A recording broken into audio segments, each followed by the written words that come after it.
प्रणाम भक्तजनों। भक्ति आलोक चैनल से जुड़े रहने के लिए आप सबका बहुत बहुत आभार। जैसा कि आप सब जानते हैं, कार्तिक महात्म्य के 5 अध्याय हम श्रवण कर चुके हैं। आज हम छठा अध्याय शुरू करने जा रहे हैं। जिसके सुनने से सब पाप नाश हो जाए, कार्तिक महात्म्य का सुनाऊं मैं आज छठा अध्याय। नारद जी बोले, जब 2 घड़ी रात बाकी रहे तब तुलसी की मृतिका, वस्त्र और कलश लेकर जलाशय पर जाए। कार्तिक में जहां भी जलाशय हो वहां पर जरूर स्नान कीजिए। गर्म जल की अपेक्षा ठंडे जल में स्नान करने से 10 गुना पुण्य प्राप्त होता है। उससे 100 गुना पुण्य बाहरी कुएं के जल में स्नान करने से होता है। उससे अधिक पुण्य बावड़ी में और उससे भी अधिक पुण्य पोखर में स्नान करने से होता है। उससे 10 गुना झरनों में और उससे भी अधिक पुण्य कार्तिक में नदी में स्नान करने से होता है। उससे भी 10 गुना पुण्य वहां होता है जहां 2 नदियों का संगम हो, और यदि कहीं 3 नदियों का संगम हो तब तो पुण्य की कोई सीमा ही नहीं है। बोलो श्री हरि भगवान विष्णु की जय। स्नान से पहले भगवान का ध्यान करके स्नानार्थ संकल्प लेना चाहिए। फिर तीर्थ में उपस्थित देवताओं को कर्मशः अर्घ, आचमन्य आदि देना चाहिए। अर्घ मंत्र इस प्रकार है। हे कमलनाथ, आपको नमस्कार है। हे जलशाही भगवान, आपको प्रणाम है। हे ऋषिकेश, आपको नमस्कार है। मेरे दिए अर्घ को आप ग्रहण कीजिए। बैकुंठ, प्रयाग तथा बद्री आश्रम में जहां कहीं भी भगवान विष्णु गए, वहां उन्होंने 3 प्रकार से अपने पांव रखे। वहां पर ऋषि, वेद यज्ञों सहित सभी देवता मेरी रक्षा करते रहे। हे जनार्दन, हे दामोदर, हे देवेश, आपको प्रसन्न करने हेतु मैं कार्तिक मास में विधि विधान से ब्रह्म मुहूर्त में स्नान कर रहा हूँ।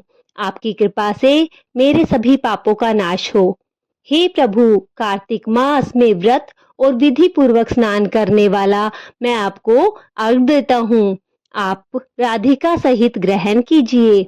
हे कृष्ण, हे बलशाली राक्षसों का संहार करने वाले भगवान, हे पापों का नाश करने वाले, कार्तिक मास में प्रतिदिन दिए हुए मेरे द्वारा अर्घ द्वारा कार्तिक स्नान का व्रत करने वाला फल मुझे प्राप्त हो।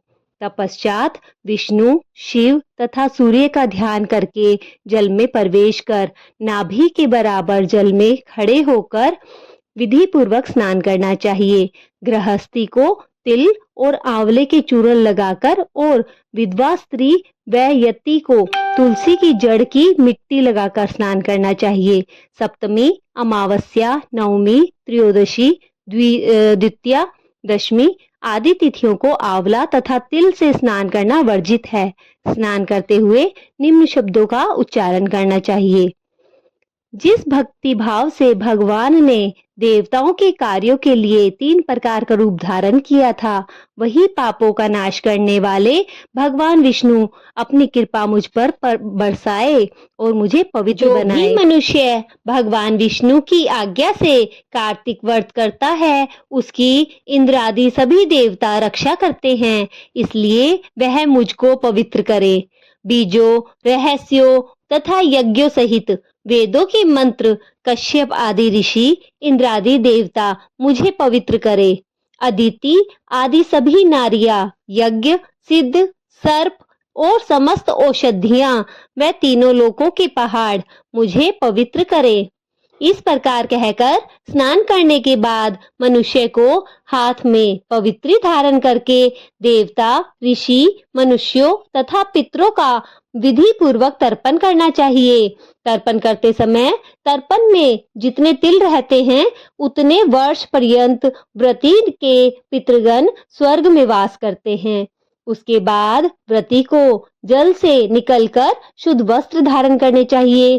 सभी तीर्थों के सारे कार्यों से निवृत्त होकर पुनः भगवान विष्णु का पूजन करना चाहिए।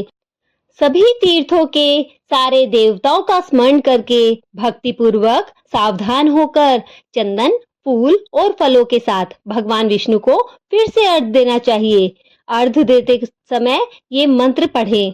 मैंने पवित्र कार्तिक मास में स्नान किया है।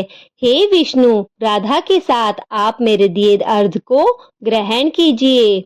तत्पश्चात चंदन, फूल और तांबूल आदि से वेद पाठी ब्राह्मणों का श्रद्धापूर्वक पूजन करें और बारंबार नमस्कार करें। ब्राह्मणों के दाएं पांव में तीर्थों का वास होता है, मुंह में वेद तथा समस्त अंगों में देवताओं का वास होता है। अपने कल्याण की इच्छा रखने वाले मनुष्य को इनका न तो अपमान करना चाहिए, न ही इनका विरोध करना चाहिए। फिर एकाग्रचित होकर भगवान विष्णु की प्रिय तुलसी जी की पूजा करनी चाहिए। उनकी परिक्रमा करके उनको प्रणाम करना चाहिए। हे देवी, हे तुलसी, देवताओं ने ही प्राचीन काल में तुम्हारा निर्माण किया है और ऋषियों ने तुम्हारी पूजा की है। हे विष्णु प्रिया तुलसी, आपको नमस्कार है, बारंबार नमस्कार है। आप मेरे समस्त पापों को नष्ट करो। इस प्रकार जो मनुष्य भक्ति पूर्वक कार्तिक व्रत का अनुष्ठान करते हैं, वे संसार के सुखों को भोग करते हुए अंत में मोक्ष को प्राप्त करते हैं। बोलिए भगवान श्री हरि विष्णु की जय। भगवान विष्णु हम सबके ऊपर ऐसे ही कृपा बरसाए रखे। भक्तजनों, यहीं पर हमारा छठा अध्याय पूरा होता है। आशा है आपको भक्ति आलोक की वीडियोस पसंद आ रही हैं। चैनल को जरूर सब्सक्राइब कीजिए और ज़्यादा से ज़्यादा वीडियो को शेयर कीजिए ताकि हमें भी आपकी प्रतिक्रिया मिलती रहे। आप सबका धन्यवाद। भगवान सबका भला करे।